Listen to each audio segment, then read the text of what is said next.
नमस्ते। आजको भिडियोमा तपाईहरुलाई स्वागत छ। आजको भिडियोमा चाहिँ म तपाईहरुलाई के सिकाउन गइरहेको छु भन्दाखेरि हाम्रो डार्ट प्रोग्रामिङ ल्याङ्ग्वेजमा चाहिँ लिस्ट कसरी युज गर्न सकिन्छ र लिस्टको चाहिँ कतिवटा टाइप हुन्छ भनेर म के कुरा भन्न गइरहेको छु। र पहिला लिस्ट भनेको के हो पहिला बुझौं। लिस्ट भनेको सिम्पली तपाईहरुले के बुझ्नुहोस् भन्दाखेरि अरु प्रोग्रामिङमा चाहिँ तपाईहरुले एरे युज गर्नु भएको छ नि त। सिम्पली डार्ट प्रोग्रामिङ ल्याङ्ग्वेजमा लिस्टलाई हामीले एरे पनि भनिन्छ। Array is also known as list. र यो लिस्ट चाहिँ सधैँ कुन फर्ममा हुन्छ भन्दाखेरि कलेक्सन अफ अर्डर फर्ममा हुने भयो। र यसमा चाहिँ अब कुनै पनि अब एलिमेन्टलाई लिस्ट गर्न पर्यो भने यो चाहिँ सिक्वेन्समा हुने भयो। र यसको टाइप चाहिँ के छ हेरौं। टाइप्स नम्बर 1 मा चाहिँ के टाइप्स छ भन्दाखेरि फिक्स लेन्थ लिस्ट भनेर एउटा टाइप छ फर्स्टमा। र सेकेन्डमा चाहिँ के टाइप छ भन्दाखेरि ग्रोएबल लिस्ट भनेर अर्को टाइप छ। र आज चाहिँ म बेसिकली यो फर्स्ट टाइपमा फोकस गर्न चाहन्छु र अर्को ट्युटोरियलमा चाहिँ म ग्रोएबल लिस्टको बारेमा केही कुरा भन्न गइरहेको छु र त्यसको एक्जाम्पल पनि देखाउन गइरहेको छु। र अब आजको भिडियोमा चाहिँ मेरो मेन मोटिभ भनेको फिक्स लेन्थ लिस्टको बारेमा सिकाउन गइरहेको छु। र पहिला फिक्स म चाहिँ यसलाई सर्ट फर्ममा लेख्छु। फिक्स लेन्थ लिस्ट भनेको के हो। फिक्स लेन्थ लिस्ट भनेको अब के बुझिन्छ भन्दाखेरि अब तपाईहरुले एकचोटी लेन्थ डिफाइन गर्यो नि, अब त्यो चाहिँ पछि चेन्ज गर्न पाउँदैन। त्यही नै हो हाम्रो फिक्स लेन्थ लिस्ट भनेको त्यही हो।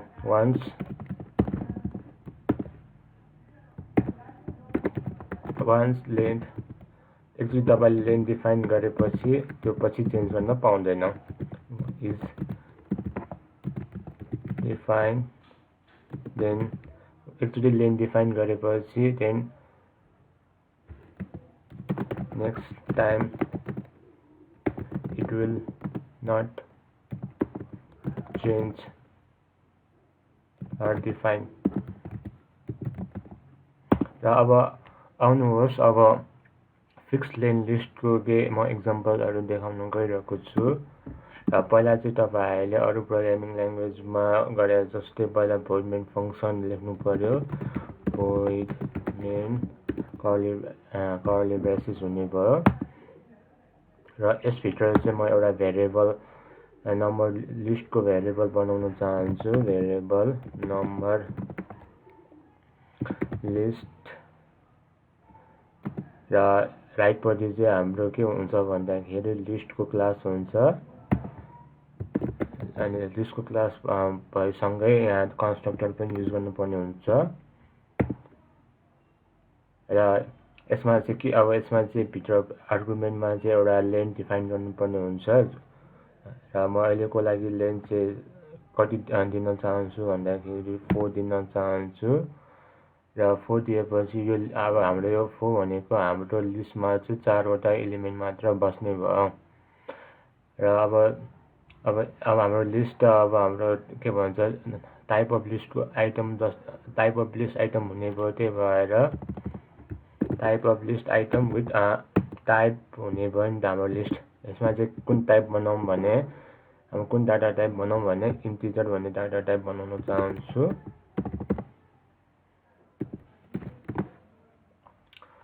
र त्यसपछि चाहिँ म के गर्छु भन्दाखेरि अब लिस्ट बनाउन थाल्छु। हाम्रो लिस्ट भनेको इन्डेक्स कतिवटा सुरु हुन्छ भन्दाखेरि नर्मली हाम्रो 0 वा 10 जुन चाहिँ अरु प्रोग्रामिङ जस्तै सेम नै हो। C++ जस्तै जावा अरु प्रोग्रामिङ जस्तै सेमै हो हाम्रो लिस्ट। र अब यसमा चाहिँ म के दिन्छु भन्दाखेरि यो के दिन्छु भन्दाखेरि यहाँ अब लिस्ट बनाउन थाल्छु। Number list followed by large bracket र यसको भित्र चाहिँ हामीले इन्डेक्स पास गर्नुपर्छ।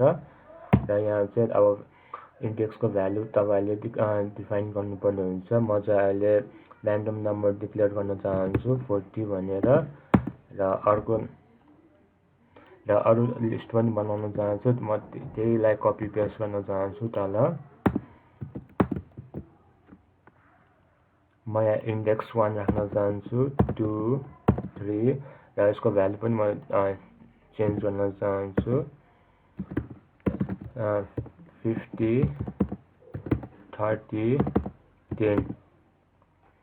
अब यति भएपछि अब म के गर्छु भन्दाखेरि अब म प्रिन्ट गर्छु। प्रिन्ट भन्ने स्टेटमेन्ट युज गर्न चाहन्छु। प्रिन्ट भित्र चाहिँ यहाँ लास्टमा सेमिकोलन हुने भयो। यहाँ चाहिँ नम्बर लिस्ट र यसमा चाहिँ इन्डेक्स पास गर्नुपर्ने हुन्छ। अब मलाई के भन्छ यो 30 प्रिन्ट गर्नु पर्यो हाम्रो कन्सोलमा भने तपाईले यसको इन्डेक्स युज गर्नुपर्छ। अब यसको इन्डेक्स बेसिकली कति हुन्छ भन्दाखेरि नर्मली मैले यहाँ 2 भनेर डिक्लेयर गरिसकेको छु। अब यहाँ तपाईहरुले 2 भनेर लेख्नुपर्ने हुन्छ। अब यसलाई एकचोटि रन गर्नुहोस्। यहाँ अब तपाईले यहाँ मेरो कन्सोलमा आउटपुट देख्नु हुनेछ 30 भनेर। अब यहाँ चाहिँ के एरर आयो भन्दाखेरि एरर पऱ्यो range error, index out of range. हाम्रो रेन्जको इन्डेक्स चाहिँ मिलाएको छैन। ओ सरी, मैले यहाँ 3 हुनुपर्नेमा 4 दिएछु। इन्डेक्स 4 त छैन नि त, हुँदैन नि त, यहाँ इन्डेक्स 3 हुन्छ। र अब एकचोटि रन गरौँ। अब एरर आउँदैन। अब 30 भनेर प्रिन्ट भयो नि त।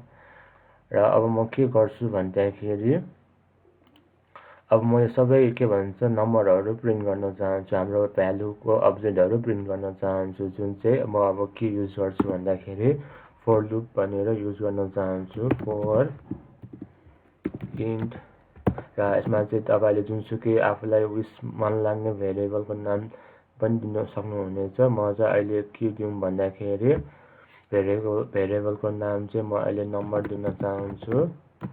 In followed by number list हुने भयो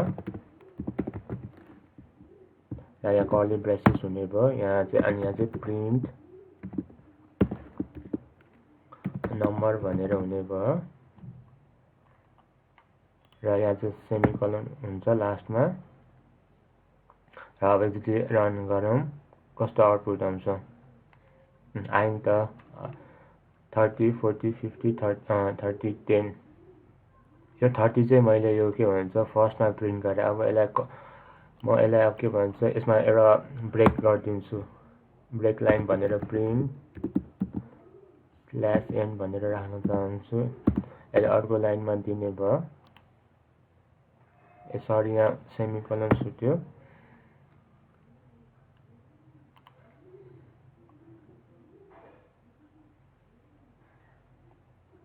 आइन त यो 30 भनेको मैले यो फर्स्ट स्टेटमेन्ट प्रिन्ट गरेको र 4 को चाहिँ मैले यसरी प्रिन्ट गरेको। र म चाहिँ अब फेरि अर्को मेथडबाट पनि सबै अब्जेक्टको भ्यालुलाई प्रिन्ट गर्न चाहन्छु। त्यसको लागि तपाईले के गर्नुपर्छ भन्दाखेरि ल्याम्डाबाट युज पनि गर्न सक्नुहुनेछ तपाईले। Number list dot four each use गर्नुपर्ने हुन्छ। यसमा चाहिँ एउटा इन्टिजर भन्ने आर्गुमेन्ट पास गर्नुपर्ने हुन्छ। र म इन्टिजरको नाममा म के पास गर्छु भन्दाखेरि नम्बर पास गर्छु। र यहाँ चाहिँ म यो दिन चाहन्छु र यहाँ लास्टमा सेमिकोलन भयो र प्रिन्ट नम्बर भनेर दिन चाहन्छु।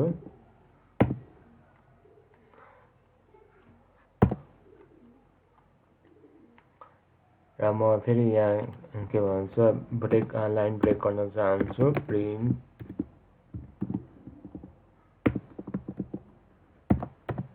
अब एकचोटि रन गरौँ कस्तो चेन्ज आउँछ हाम्रो कन्सोलमा। आइन त। र अब म फेरि अर्को मेथडबाट पनि यो सबै अब्जेक्टको भ्यालुलाई म प्रिन्ट गर्न चाहन्छु कन्सोलमा। यो चाहिँ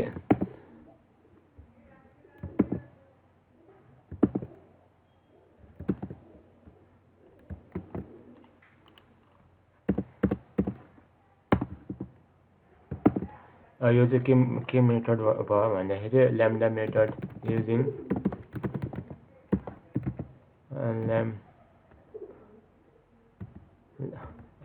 ल्याम्डा मेथड र म चाहिँ अर्को मेथडबाट पनि सिकाउन गइरहेको छु। अर्को मेथड भनेको इन्डेक्सबाट युज गर्ने। यसमा चाहिँ for int I equals to 0 semicolon I less than number list dot length र यसमा इन्क्रिमेन्ट I इन्क्रिमेन्ट हुने भयो र यहाँ चाहिँ म प्रिन्ट नम्बर लिस्ट I दिन चाहन्छु र यहाँ पनि म एउटा ब्रेक लाइन युज गर्न चाहन्छु। प्रिन्ट लास्टमा सेमिकोलन भयो। आएन त यो चाहिँ अब कुन मेथड भन्दाखेरि using index method using index method भयो र म चाहिँ यसमा फेरि अर्को अपरेसनहरू परफर्म गर्न चाहन्छु। यो के भन्छ फिक्स लेन्थ लिस्टमा। अब त्यसको लागि चाहिँ तपाईले के गर्नुहोस् भन्दाखेरि number list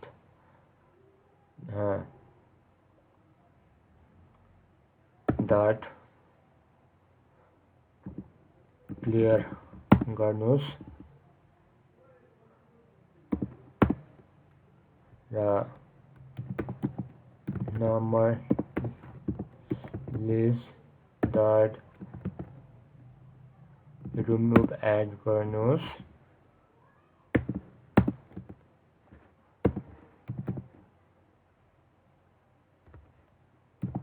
number list dot remove object. यसमा चाहिँ बेसिकली के रिमुभ गर्ने भन्दाखेरि 40 हुने भयो इन्टिजर। यसमा चाहिँ रिमुभ एडमा चाहिँ के हुन्छ बेसिकली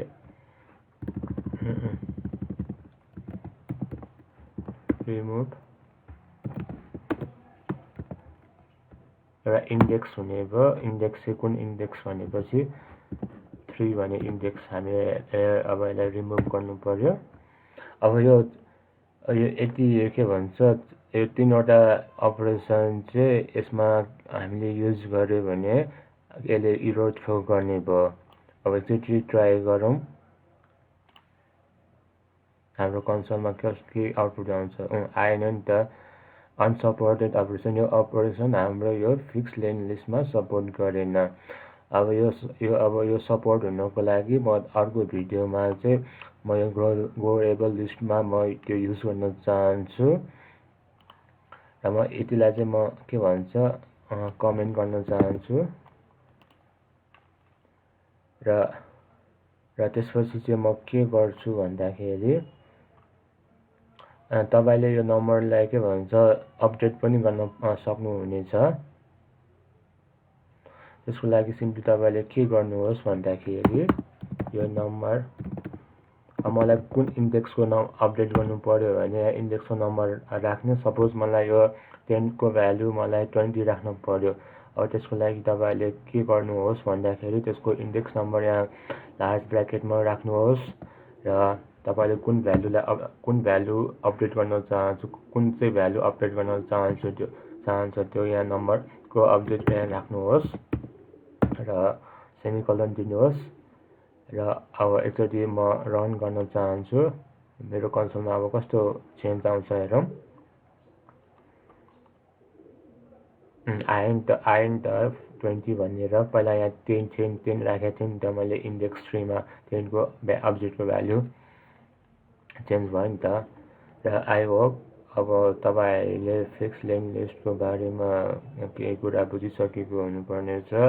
यसमा चाहिँ तपाईले के कुरा बुझ्नुहोस् भन्दाखेरि एकचोटि तपाईले लेन्थ डिफाइन गरेपछि अरु नेक्स्ट टाइममा त्यहाँ चेन्ज अथवा डिफाइन गर्न पाउँदैन।